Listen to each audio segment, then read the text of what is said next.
Now, young demon hunter, you will die. Hey folks, welcome to my Arcane Mage guide for the pre-patch into Dragonflight. This guide should give you guys the basics to get started with the Arcane Mage. Like always, I just want to say that I'm not a theory crafter, so I'm not going to be going into super in-depth things about this guide, but what I will be covering is everything you guys are going to need to know in order to swap over to Arcane and get a good basic understanding of how the spec plays and feels. That way you guys can jump into Mythic Plus or the raids and feel confident in playing the spec. As usual, I just want to give a shout out to Toe Grinder and his mage guide over on the website mage-hub.com. It's a fantastic resource for all things mage, and I would highly recommend you guys go there after this video. So with that, let's get started. Arcane has changed a little bit over the years, and Dragonflight is no different. The main difference in Arcane now is that Arcane Power has actually been reworked into Arcane Surge, which we will get into a little bit once we get down to the rotation portion of the guide. For now, let's focus on the pros and cons of Arcane. So starting off with the pros, the first one is that they actually have some pretty strong burst damage, meaning that they're fantastic for taking out targets that need to die quickly.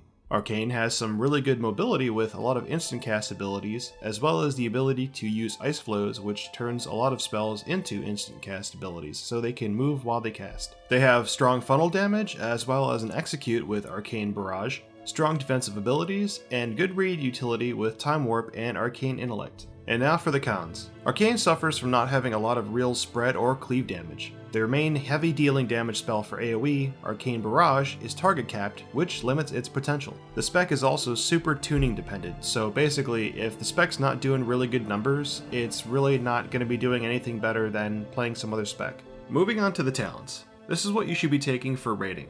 Like always, on the mage side, we're prioritizing throughput and defensive abilities, so that we can survive hard-hitting raid-wide damage spikes as well as mobility so that we can avoid mechanics and still do a ton of damage. On the Arcane side, as of right now, it's looking like the Radiant Spark build is performing the best so far in the pre-patch.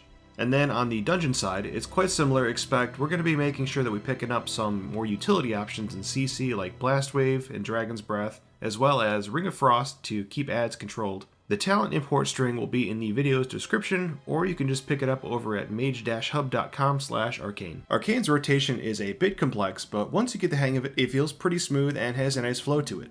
Arcane's rotation has essentially 3 phases: the main burn phase, the conserve phase, and the mini burn phase. In the main burn phase, you're using all of your big cooldowns and doing the most damage possible. In the conserve phase, you're simply doing a priority-based rotation while you wait for your cooldowns to come back up. Then, in the mini burn phase, you're going to pop some of your cooldowns, but not all of them. So let's show you what this looks like.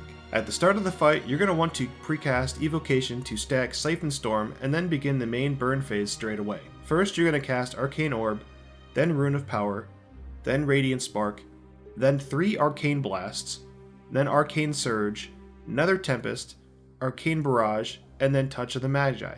You need to make sure that you cast Touch of the Magi immediately after Arcane Barrage. The reason why you want to do this is because Touch of the Magi is off the global cooldown, so by the time you hit it right after Arcane Barrage, it's going to land. And then once you hit Touch of the Magi, your priority is going to change a little bit.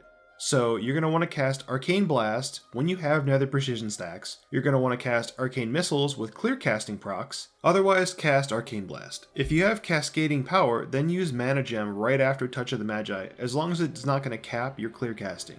If you have more than one stack of clear casting, then you need to spam Arcane Missiles during Touch of the Magi and use the Mana Gem as soon as you drop below 2 stacks. One really important thing to remember is that you need to make sure that you're casting Arcane Barrage right before the Touch of the Magi expires to get the full benefit of either Arcane Harmony or Arcane Bombardment if you chose that one. And then once Touch of the Magi ends, you're going to be entering the Conserve phase. In the Conserve phase, you just want to spend mana on spells, but not overspend.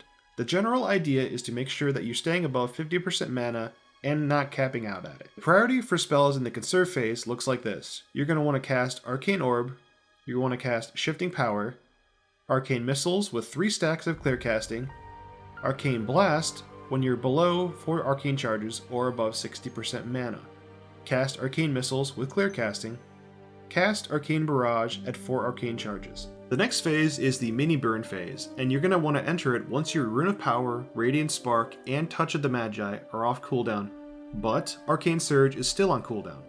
The way you enter the mini burn phase looks like this. You're going to want to start off with Arcane Orb, Rune of Power, Radiant Spark, Arcane Blast 4 times, Nether Tempest, Arcane Barrage, Touch of the Magi, and then like the main burn priority, after casting Touch of the Magi, it's quite the same.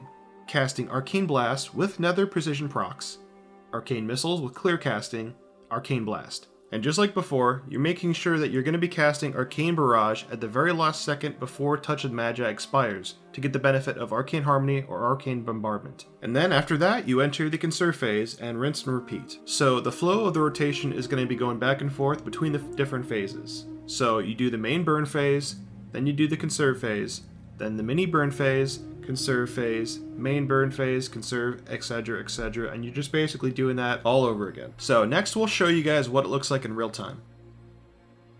Alright, so we're evocating to get the siphoning stacks going right into Arcane Orb, Rune of Power, Radiant Spark, 3 Arcane Blasts, and then Arcane Surge, Nether Tempest, Arcane Barrage, right into Touch of Magi.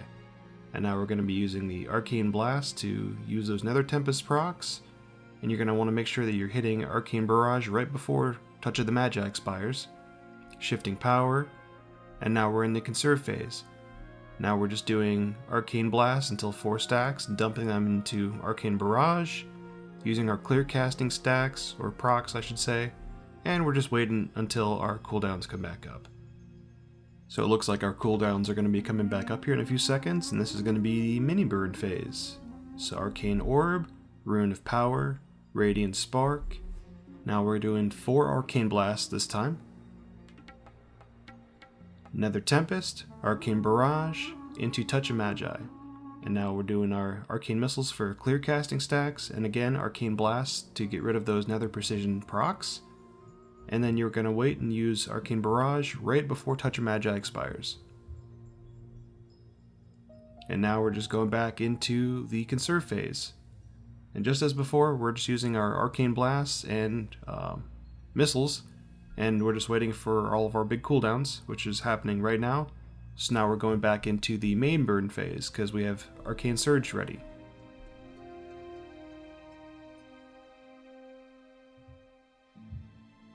And that's the rotation. For AoE, there are a couple of things you should be doing, but the main thing to keep in mind is that during Radiant Spark, you should still be using Arcane Blast over Arcane Explosion because of the benefits of Harmonic Echo. So let's talk about the AoE burn phase. It's pretty similar to the single target one. So you do Arcane Orb, Rune of Power, Radiant Spark, Arcane Blast 3 times, Arcane Surge, Nether Tempest, Arcane Barrage, Touch of the Magi.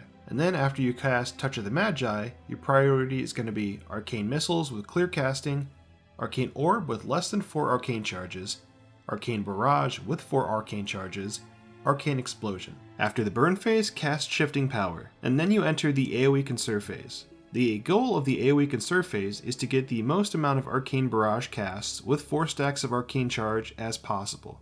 So the priority in the AoE Conserve phase is going to be casting Arcane Orb with less than 4 arcane charges, Shifting Power, Ice Nova, Nether Tempest if it's about to drop off and you have 4 arcane charges, Arcane Barrage at 4 charges, and then Arcane Explosion. Next, let's talk stats. I saved this part for the end because, like always, there really isn't much to talk about as far as stat weights goes. Because of how much intellect you get on gear now, generally you just want to go with the higher item level for upgrades. But above all else, you should be simming your character to figure out exactly what is the best gear you have. The one caveat to that is that having more haste will increase your DPS for AoE situations, because haste helps our mana regeneration. I know Arcane seems a lot more complex and even intimidating than Fire or Frost, but honestly, it doesn't take very long to get the playstyle down, and once you do, it's actually pretty fun. But anyways, that should do it for this guide. I'd love to hear what you guys' thoughts are on Mage. What spec are you guys looking forward to playing in Dragonflight, or are you guys even playing Mage at all? Either way, let me know in the comments, and thanks so much for checking out my content, and if you guys like this video, please smash the like button and subscribe to the channel if you haven't already. And with that, I will see you guys in the next video.